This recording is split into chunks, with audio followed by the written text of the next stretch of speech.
подписчики моего канала «Лошади и охота как часть жизни». Вот, друзья, годы летят, и уже я 2 сезона работаю на мотоблоке МТЗ, белорусское производство, и российской косилкой «Зара». Ну что вам, друзья, хочу сказать. Километра покажите, пожалуйста. Рубанул я сегодня соток 20 здесь, сенокоса. 3 раза отдыхал. Но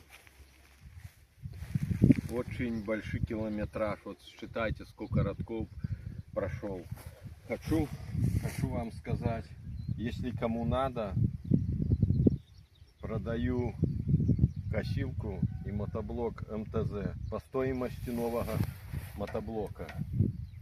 Никуда не лазил, ни двигатель, ни в коробку. Хочу купить роторную косилку к трактору.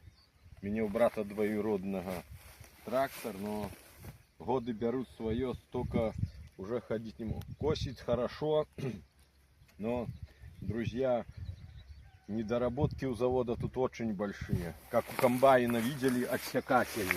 Почему не сделать было с такой даже проволоки 8 отсекатель, чтобы траву рассекала с той стороны, делила и шла сюда.